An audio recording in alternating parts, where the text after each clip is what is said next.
Deep in the heart of the Carpathian Mountains lies a place where even the bravest men dare not tread, a place cloaked in shadows, where the air itself whispers secrets older than time.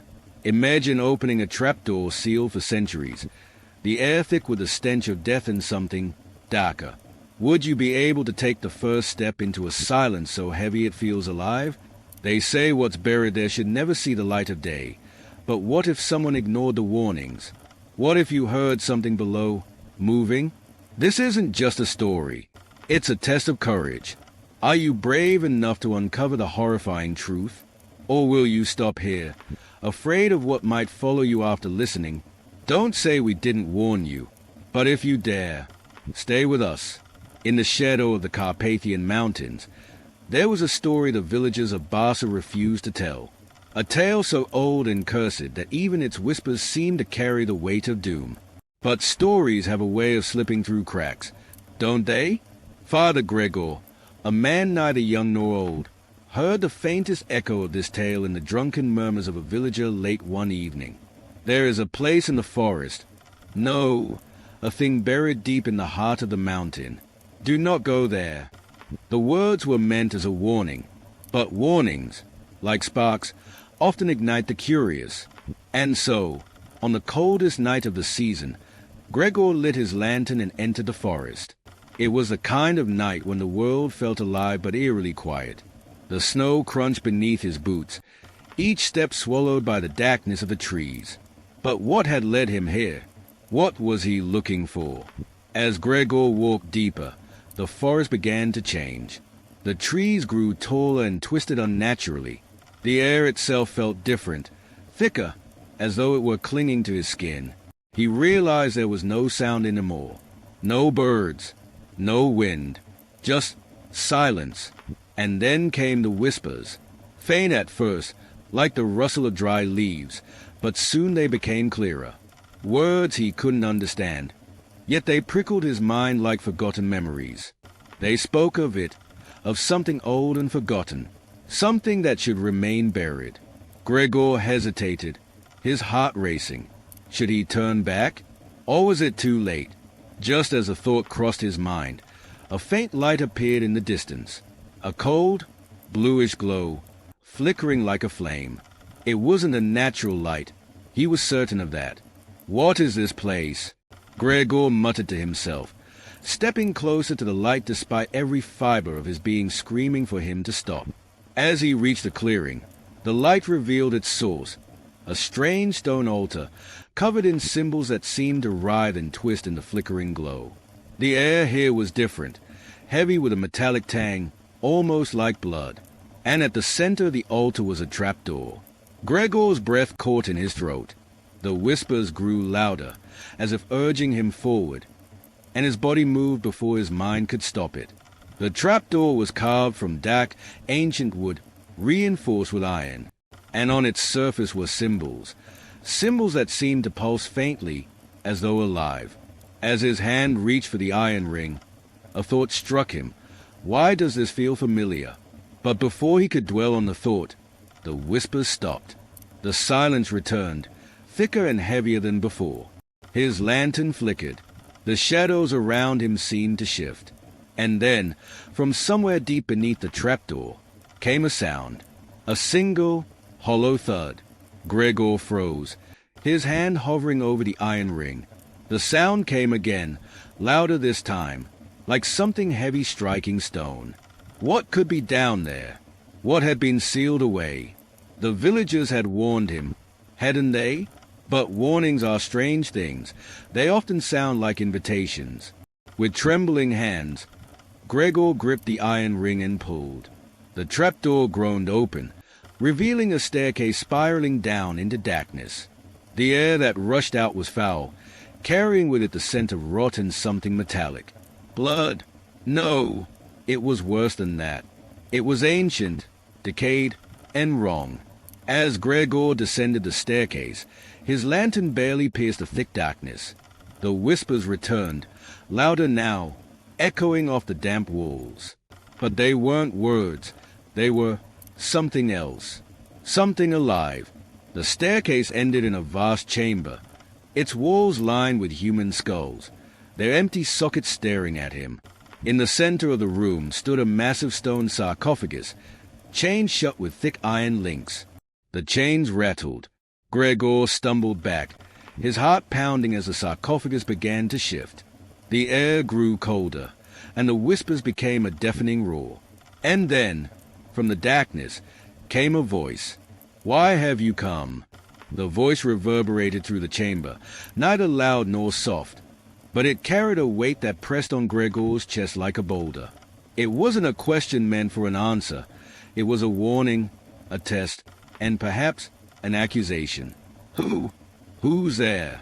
Gregor stammered, his voice trembling as he scanned the chamber, his lantern barely casting enough light to pierce the oppressive gloom. The skulls on the walls seemed to watch him, their empty sockets filled with a silent judgment. For a moment, there was only silence, as if the chamber itself was holding its breath. And then, slowly, the chains wrapped around the sarcophagus began to move, not all at once, but subtly, like something within was testing their strength. Gregor stepped back, nearly tripping over a broken piece of stone on the floor. His heart thundered in his chest. What was this place? And what had he just awakened? The symbols etched into the chains and the sarcophagus glowed faintly now, their light pulsing in a rhythm that seemed almost alive. It was then that Gregor noticed something else, a black orb resting on a pedestal near the sarcophagus. It was small, no larger than a man's fist, but it radiated an energy that made the hairs on the back of his neck stand on end. His eyes locked on the orb, unable to look away. It seemed to hum softly, a sound just on the edge of hearing. And then the whispers returned, but this time, they weren't coming from the walls or the shadows. They were coming from the orb itself. "Take it," the whispers urged, soft and insistent. "Take it, and you will know." Gregor shook his head violently, trying to clear the voices from his mind. But the pull of the orb was undeniable. He found himself stepping toward it, his feet moving of their own accord. "Stop," he whispered to himself, his voice trembling. "You're not in control." But he couldn't stop. His hands reached out, trembling, until they hovered just inches above the orb. The cold radiating from it was unlike anything he had ever felt. Not the chill of winter, but the kind of cold that seeped into your bones, into your thoughts. As his fingers brushed the surface, a violent jolt shot through his body. Gregor gasped, his vision exploding with images. He saw flashes of the mountains, the village of Basa, and the faces of countless villagers, all of them screaming, their mouths open in silent agony. And then he saw it. A shadow, a being made not of flesh but of darkness itself, its form shifting and writhing as though it were alive. Its eyes, if they could even be called that, glowed with a sickly light that seemed to pierce through Gregor's soul.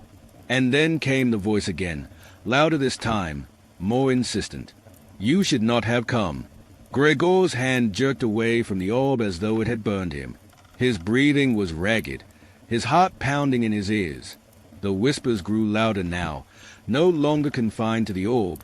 They were everywhere, filling the chamber, rising to a deafening crescendo. The chains around the sarcophagus rattled violently, the metal groaning under the strain. Gregor turned toward it, his lantern trembling in his grip. "It's waking up," he whispered, his voice barely audible over the cacophony of sound. The chain snapped. Gregor didn't see how it happened, whether they simply gave way or whether the thing inside had broken them. But the result was the same. The iron links clattered to the floor, and the lid of the sarcophagus slid open with a slow, grinding sound. What emerged wasn't human. It was a figure shrouded in shadow, its form impossible to define, as though it were constantly shifting and flickering in and out of existence. The air around it grew colder, and the light from Gregor's lantern seemed to dim, as if the darkness were devouring it. The whispers stopped. The silence that followed was even more terrifying. The creature turned toward Gregor, its glowing eyes locking onto him. For a moment, neither of them moved. And then the thing spoke, its voice a low, guttural rasp that seemed to come from everywhere at once. "Do you know what you have done?" Gregor stumbled back, his mind racing. He had to get out. He had to seal this place again. But how? The creature stepped forward, and Gregor felt the weight of its presence bearing down on him. The air itself seemed to press against his chest, making it hard to breathe. "You are bound here," Gregor said, his voice shaking but steady. "You cannot leave." The creature let out a sound that might have been laughter, though it was hollow and devoid of any warmth. "I was bound, but you have freed me, and now I will take what is mine." The shadows around the creature began to move, snaking out like tendrils, twisting and curling toward Gregor. He stumbled back, his hand brushing against one of the fallen chains. The metal was still warm, as though it retained some of the energy that had bound the creature. An idea formed in Gregor's mind, desperate and half-formed. The chains had been strong enough to hold this thing once. Perhaps they could do it again. But first, he had to survive. Gripping the chain, Gregor swung it toward the creature. The metal seemed to hum as it struck the shadows, and the creature recoiled with a screech that made Gregor's ears ring. The light from his lantern flickered violently, casting strange, shifting shadows on the walls. And in those shadows, Gregor saw something that made his blood run cold. The orb! It was glowing again, its fractured surface pulsating with a dark energy. The whispers returned, louder than ever, and Gregor realized with dawning horror that the creature wasn't the source of the power. The orb was. If he wanted to stop this, he would have to destroy it. But could it even be destroyed? The chamber trembled as Gregor gripped the iron chain tighter, his hands slick with sweat. The creature writhed in the shifting shadows, its form becoming more monstrous with every passing second. The orb's glow intensified, the whispers now a deafening roar in his ears. Gregor's mind raced. He couldn't fight this thing for long. He was just a man, and whatever stood before him was something far older, far stronger. His eyes darted between the creature and the glowing orb. It was feeding off the orb, drawing its strength from the strange object. Destroying it, that was his only hope. But how? The creature moved closer, its tendrils of darkness slithering toward him. Each one that touched the ground left the stone floor cracked and blackened, as if life itself was being drained away. "You cannot win," the creature hissed, its voice a chorus of echoes. "The orb is eternal. I am eternal. You are but dust." Gregor backed toward the pedestal where the orb sat, the iron chain dragging behind him. His every step felt like walking against a storm. The cold radiating from the orb intensified, seeping into his bones and clouding his thoughts. "Eternal," Gregor muttered to himself, his voice barely audible. "Eternal things can still be stopped." The creature lunged, its tendrils striking toward him like serpents. Gregor swung the chain wildly, the metal humming as it struck the tendrils and sent them recoiling. The creature screeched, a sound so terrible that it felt like knives stabbing into Gregor's ears. The orb pulsed again, and for a brief moment, Gregor saw something. An image burned into his mind. A circle of figures cloaked in shadow, their hands raised toward the orb as they chanted in a language he couldn't understand. Their faces were twisted in agony, their eyes hollow. These were the ones who had created it, he realized, and it had destroyed them. The vision faded, and Gregor staggered back, shaking his head. He couldn't let it destroy him too. The creature struck again, this time faster. One of its tendrils lashed out, grazing Gregor's arm. Pain shot through him like fire, and he cried out, dropping to one knee. The tendril left a mark on his skin, black veins that seemed to pulse with an unnatural energy. "You cannot escape," the creature said, its glowing eyes fixed on him. "The orb has chosen you. It will consume you, as it has consumed so many before." Gregor's mind reeled. Chosen? He wasn't here to be chosen. He was here to end this nightmare. Gritting his teeth, he forced himself to his feet, clutching the chain like a lifeline. His eyes locked on the orb. The whispers grew louder, more insistent. They weren't just urging him to take it now. They were commanding him. But Gregor had made his choice. With a burst of strength he didn't know he had, he lunged toward the pedestal. The creature roared in fury, its tendrils surging toward him, but Gregor was faster. He swung the chain, wrapping it around the orb and pulling it from its pedestal. The moment the orb left its place, the room shook violently. The glowing symbols on the walls flared brightly, then began to crack and fade. The creature let out a piercing scream, its form twisting and writhing as though it were being pulled apart. "No!" it shrieked, its voice filled with desperation. "You don't understand what you're doing." Gregor didn't hesitate. He slammed the orb onto the stone floor with all his might. The first impact sent a shockwave through the chamber, but the orb didn't break. The creature surged toward him, its tendrils wrapping around his legs and pulling him down. The cold of its touch was unbearable, but Gregor held onto the orb with both hands. "End this," he growled through gritted teeth, lifting the orb again. "You won't take anyone else." He brought it down once more. This time, a crack appeared. The creature screamed again, and Gregor felt the tendrils loosen their grip. The orb was weakening. He could feel it, summoning every ounce of strength he had left. Gregor lifted the orb a final time. The whispers in his head reached a fever pitch, now begging, pleading for him to stop. But he didn't listen. With a primal roar, he slammed the orb onto the floor, shattering it into countless fragments. The chamber erupted in light, brighter than anything Gregor had ever seen. The creature let out a final, guttural scream as it dissolved into the air, its shadowy form unraveling like smoke caught in a gale.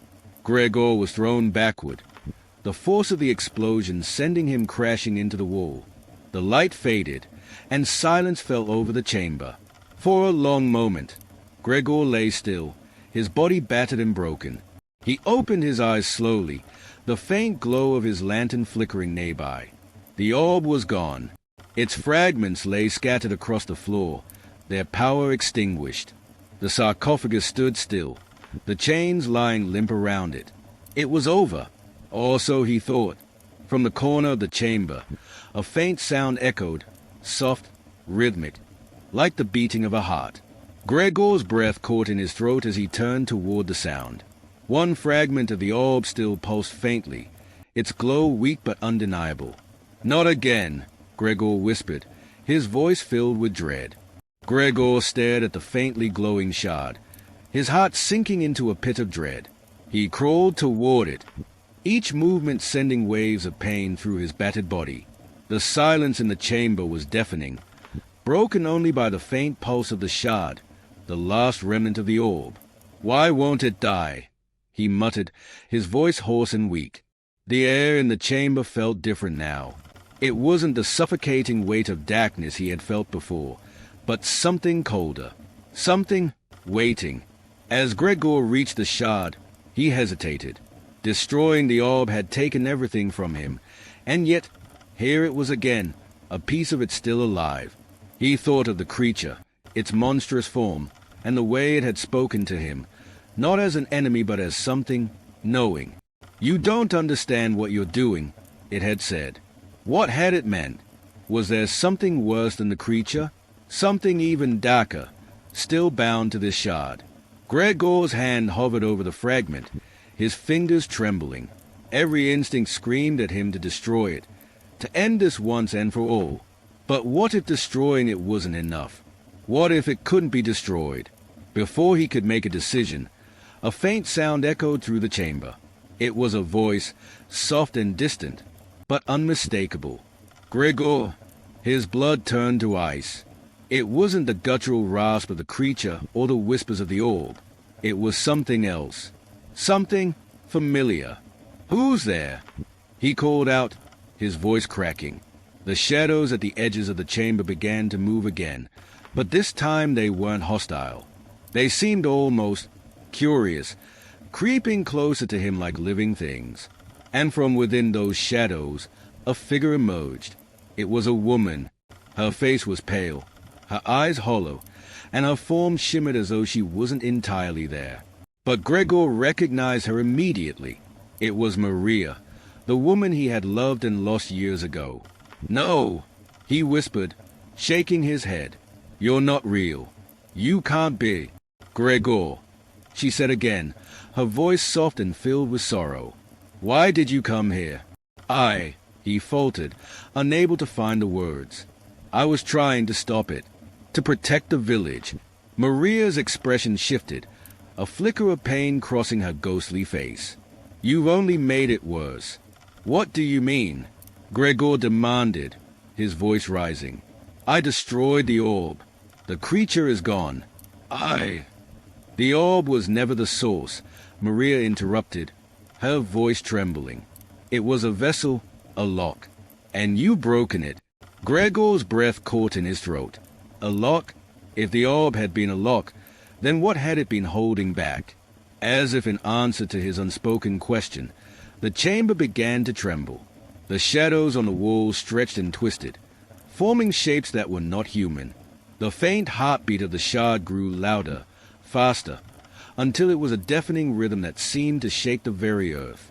Maria's form began to fade, her eyes filled with tears. "You must leave, Gregor. You cannot stop what's coming." "No," Gregor shouted, reaching out to her.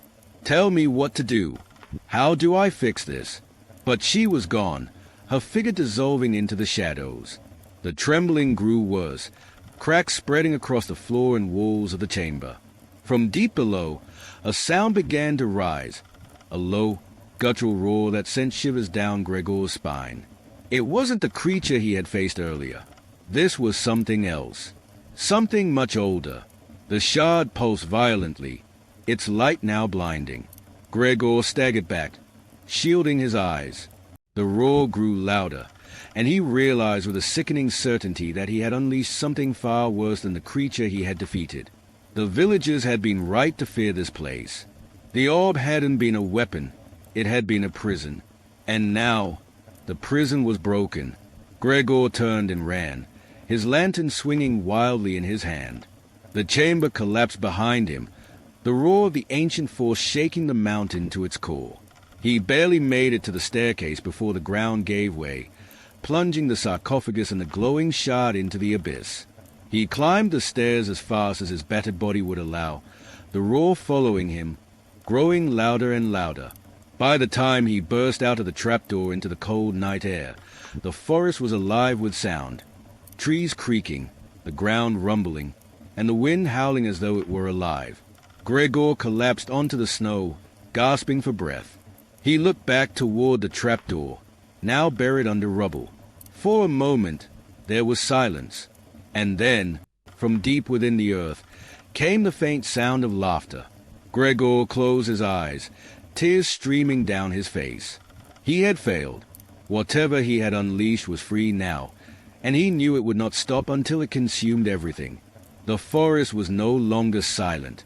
It was alive with whispers, 1,000 voices carried on the wind. And in those whispers, Gregor heard one final, chilling message. It begins, if this tale left you on the edge of your seat, don't forget to like the video and hit subscribe for more terrifying stories that will haunt your thoughts long after the video ends. What do you think Gregor unleashed? Could there be a way to stop it? Or is humanity doomed to face the shadow that now roams free? Share your thoughts in the comments below. We'd love to hear your theories. And remember, hit the bell icon so you never miss the next chapter in our journey into the unknown. Until next time, stay curious and stay safe.